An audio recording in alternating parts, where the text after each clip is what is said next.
Les gars, j'espère que vous allez tous bien. Petite vidéo pour revenir sur l'actualité Barça aujourd'hui. On va donner raison à des Madrilènes. Pour une fois, sur un sujet, ils sont plus que cohérents. On va voir tout ça. Le Barça doit-il jouer un match à Miami? Est-ce que c'est cohérent? N'hésitez pas à donner votre avis dans les commentaires. Je lirai tout ça.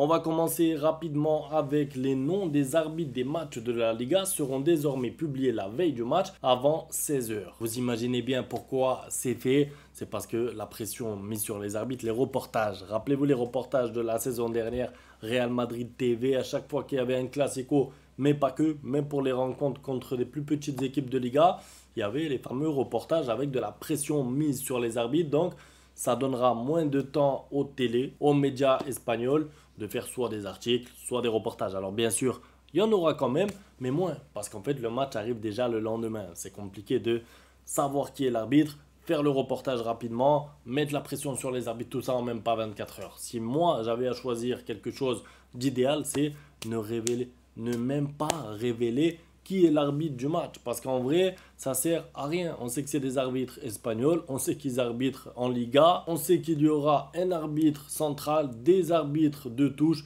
des arbitres dans la VAR. Pas besoin de savoir qui c'est. Après, bien sûr, quand le match commence, une heure avant le match, bon, on est au courant. Mais je trouve ça inutile de dévoiler les noms des arbitres. Ça fait qu'alimenter les polémiques, les menaces, les pressions mises, bref. Alors, le fameux sujet, le Barça qui peut jouer un match à Miami. Donc, le Barça recevrait 5-6 millions pour jouer à Miami face à Villarreal. Le sous-marin jaune recevrait plus d'argent pour compenser le ticketing. C'est quoi le ticketing? C'est quand une équipe doit jouer à domicile, elle vend des places évidemment. Si le match est délocalisé, forcément, ils ne vendent pas de places.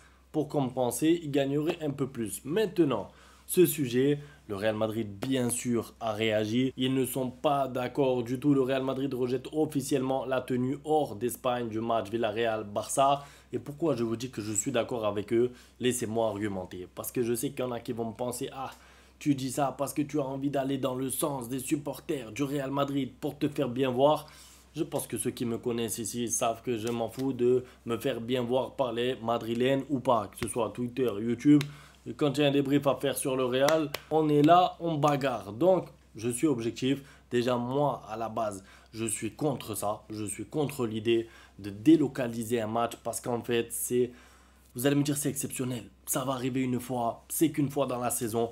Le problème, les gars, vous le savez comme moi, c'est que si ça génère beaucoup d'argent, qu'est-ce qui va empêcher ensuite les autres clubs déjà de faire pareil? Ensuite, le Barça, plus tard, peut le faire 2 fois, 3 fois, 4 fois pour essayer de récupérer de l'argent. Et je ne sais pas pour vous, mais moi, je suis passionné de Liga depuis 2004, depuis 2005. Allez, depuis 2005. Je suis passionné de Liga, je connais tous les stades à l'extérieur. Je me régale à voir Villarreal jouer à domicile. J'aime le stade de San Mamés, Bilbao, c'est des stades compliqués. Il y a une histoire, il y a des antécédents. Me déplacer une coupe, je veux bien, enfin la Super Coupe d'Espagne, me la délocaliser parce que bon, c'est un final fort, donc c'est des matchs sur terrain neutre. Je comprends, mais m'envoyer des matchs de Liga, la Liga elle est sacrée. En fait, la Liga elle est sacrée. C'est comme la Ligue des Champions. Moi, la musique de la Ligue des Champions, le format de la Ligue des Champions déjà qui change, on a eu un peu de mal. On n'a pas envie qu'on touche à nos compétitions. J'ai pas envie qu'on touche à ma Liga. Donc, ne serait-ce que par habitude, par respect pour les compétitions. Maintenant, rajoutons un point, et c'est pour ça que je vous dis que je suis d'accord avec le Real Madrid, l'équité. L'équité sportive. En fait, moi, je sais pas. Mais par exemple, si le Barça gagne contre Villarreal là-bas, à Miami, ensuite vous connaissez comment ça va se passer. Il y a les Madrilènes, l'Atlético, tout le monde qui va sortir des articles et dire si ce match n'avait pas eu lieu à Miami, peut-être que le Barça aurait perdu. Évidemment, cette Liga est faussée. Évidemment, si le Barça gagne la Liga, elle ne comptera pas. J'ai pas envie de voir ça. Moi, ça me fait mal quand tu gagnes un trophée, tu le mérites, que tu bats tes adversaires et qu'à la fin on dit tu mérites pas. C'est un peu comme, rappelez-vous, Inigo Martinez, le dossier. Ils ont porté plainte parce qu'il a été convoqué en sélection. Ensuite, ils voulaient réclamer les 3 points. Il y a des Madrilènes qui ont dit ah, la Liga, s'il la gagne le Barça, elle ne compte pas parce qu'Inigo Martinez ne devait pas jouer. Rien que ça, alors que c'était aberrant, ça m'a énervé. Là, si tu délocalises des matchs qui en plus sont à l'extérieur, tu es censé avoir du mal, jouer chez le rival, 30 000, 40 000 personnes contre toi qui te sifflent, l'ambiance. Tout ça, ça fait partie du football. C'est l'essence même du foot, la rivalité, l'ambiance, jouer dans un stade plein, des matchs compliqués. J'ai pas envie de voir des matchs à Miami, ensuite à New York, ensuite en Australie, ensuite au Qatar, parce que là c'est les États-Unis, mais ensuite ça va être quoi? L'Arabie Saoudite qui va vouloir accueillir un Classico en 2028, à l'approche de la Coupe du Monde. Ça va se passer comme ça, vous le savez. Donc, on va partir sur du n'importe quoi. Ensuite, ça sera compliqué pour le calendrier parce qu'il ne faut pas oublier une chose, et ça c'est un autre point, le décalage horaire. C'est pas comme si tu me dis ils vont jouer le match à Andorre à 1 heure d'avion. Je te dis bon, ils vont faire 1 heure d'avion, ils reviennent, c'est fini. Là, ils vont partir à Miami, ils vont faire 12 heures de vol.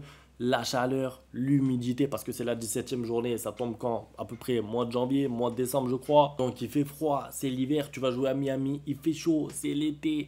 Il y a de l'humidité, tu reviens, les organismes sont fatigués, tu t'es pris 12 heures d'avion aller, 12 heures d'avion retour, tu dois jouer 2 jours après, peut-être un exemple, je sais pas, un match de Coupe du Roi, 8 jours après, tu as un match important en Ligue des Champions, ça n'a aucun sens, franchement ça n'a aucun sens, franchement ça n'a aucun sens, délocaliser les matchs de Supercoupe, je comprends, changer, à la limite voilà, vendez les droits de la Supercoupe aux États-Unis une année, vendez les droits de la Supercoupe à l'Arabie Saoudite une année, vendez-les au Qatar. Alterner un peu, le Barça est presque tous les ans en Supercoupe. J'espère que ça sera le cas encore pour plusieurs années, parce qu'il faut finir dans les premiers, il faut aller en finale de Coupe du Roi ou quoi.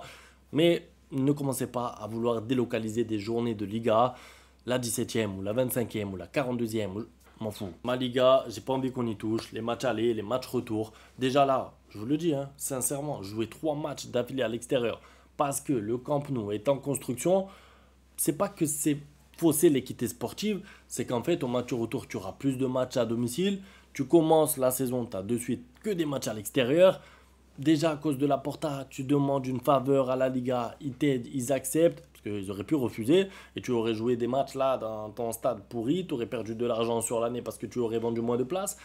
Voilà, il faut arrêter de vouloir gratter. Si le Barça gère mal son argent, si le Barça n'arrive pas à arranger sa situation depuis quelques années, c'est pas en délocalisant des matchs un peu partout en Europe et dans le monde que ça y est, tu vas récupérer de l'argent et du coup, tu vas pouvoir dire c'est bon, le fair play financier. On a fait des matchs Villarreal-Barça aux États-Unis, maintenant on peut aller inscrire Rashford et Joan Garcia. Ça n'a aucun sens parce qu'en plus, 5-6 millions. 5-6 millions. Alors vous allez dire, je suis riche. Non, c'est pas ça. C'est que je mets en rapport à ce que gagne le Barça comme revenu annuel. Ne serait-ce que les ventes de maillots de Lamine Yamal, de Rafinha, de Pedri. Ils vont pas aller faire un voyage jusqu'à Miami pour 5-6 millions. Si vous m'aviez dit pour 200 millions, j'aurais dit, bon, c'est une somme astronomique. 5-6 millions pour un club comme le Barça, c'est pas grand-chose. Si c'était un club de 3e division en Ligue 1, si c'était Bordeaux qui est descendu en je sais pas quelle division, bon, 5-6 millions, je prends.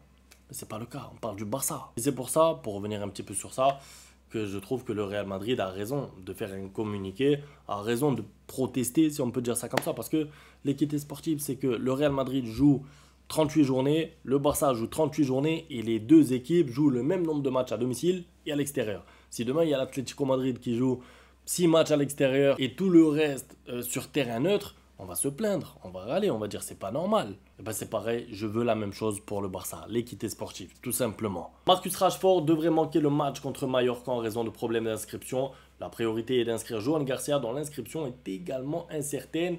C'est grave les gars, c'est un scandale. Je ne sais pas si on se rend compte, on est à quoi? 48 heures, 72 heures du match. On ne sait toujours pas si Rashford va pouvoir jouer, s'il va pouvoir participer, s'il va être inscrit. S'il ne l'est pas, tu perds encore un élément. Tu n'as pas de Joan Garcia, tu n'as pas de Rashford, tu n'as pas de Lewandowski, Dani Olmo qui revient à peine aux entraînements.